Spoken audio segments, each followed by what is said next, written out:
Bonjour les amis, je vous propose ma réflexion et méditation pour le dimanche 28 juin 2026, élaborée spécifiquement à partir des textes liturgiques du jour.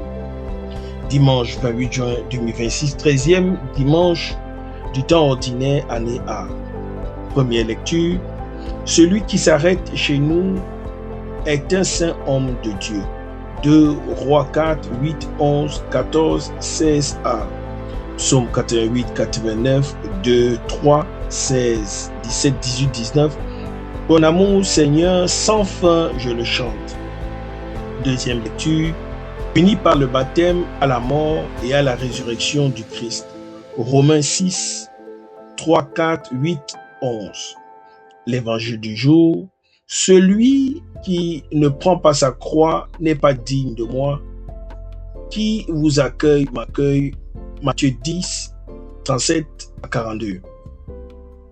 J'ai intitulé mon partage « La chambre haute de l'hospitalité et la croix qui mène à la vie ». Ce 13e dimanche du temps ordinaire nous offre une liturgie qui tisse ensemble trois fils conducteurs, l'hospitalité généreuse, le baptême qui nous unit au Christ et le choix radical de la Sequela Christi. La Sunamite accueille Élisée et reçoit la promesse d'un fils. Paul nous rappelle que nous sommes morts au péché et vivants pour Dieu par le baptême. Jésus, dans l'évangile, pose des conditions exigeantes pour le suivre. Aimer Dieu par-dessus tout, prendre sa croix, perdre sa vie pour la garder. Et il promet une récompense à ceux qui accueillent ses disciples. Pour nous qui servons le droit et la justice, ces trois textes sont une leçon. La justice exige une hospitalité qui ne calcule pas, une mort à l'orgueil pour naître à la vie nouvelle et une fidélité au Christ qui passe par le don total du roi. La première lecture tirée du deuxième livre des rois nous présente la Sunamite, une femme riche et influente. Elle reconnaît en Élisée un saint homme de Dieu. Elle ne se contente pas de l'héberger une fois, elle aménage pour lui une chambre haute meublée avec soin. Sa générosité est prévoyante et durable. Élisée, touché, intercède pour elle et Dieu lui donne un fils alors qu'elle était stérile et que son mari était âgé.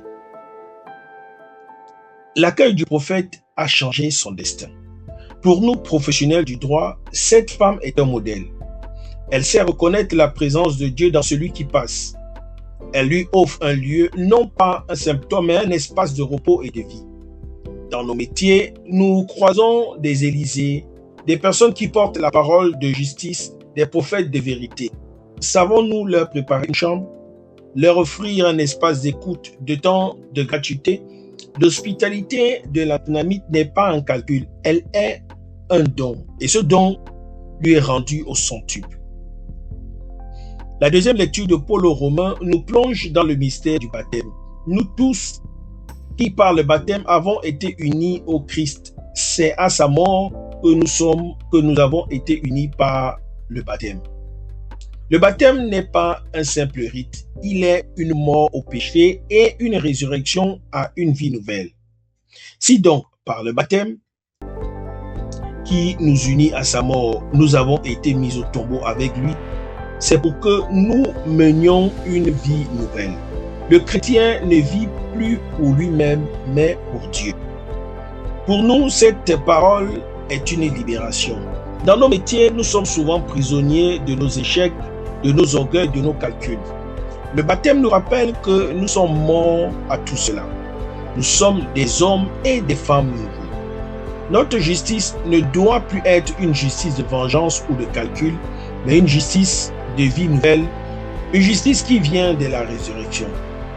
Comme le Christ, nous pouvons ne plus être esclaves du péché, mais vivants pour Dieu.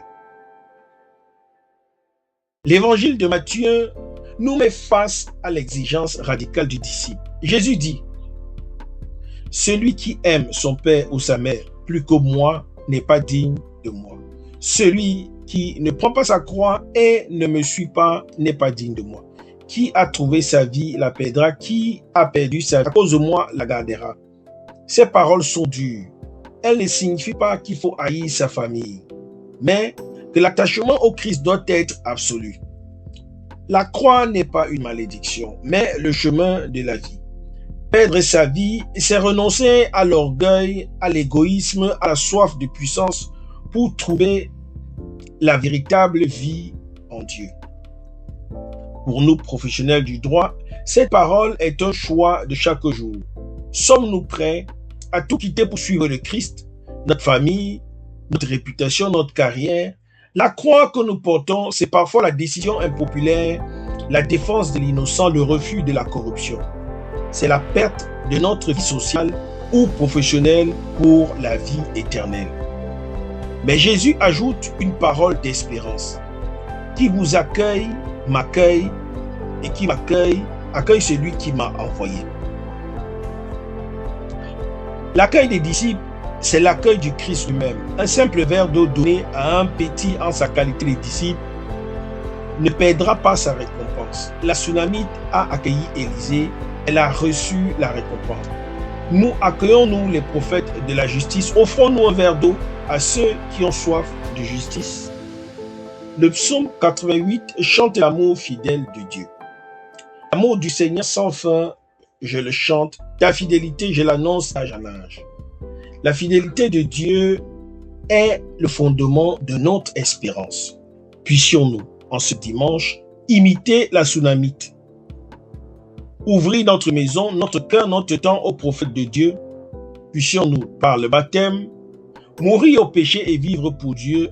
Puissions-nous, avec le Christ, prendre notre croix et suivre en perdant notre vie pour la trouver. Et puissions-nous accueillir les disciples comme le Christ lui-même. C'est mon souhait, ma prière pour vous tous et pour moi-même. Merci d'avoir écouté. Bon dimanche à tous et à toutes. Je suis la terre du Christ. Soyez les terres fécondes du Christ dans vos différents milieux de vie professionnels. Les hommes de loi et assimilés en particulier, que Dieu nous bénisse.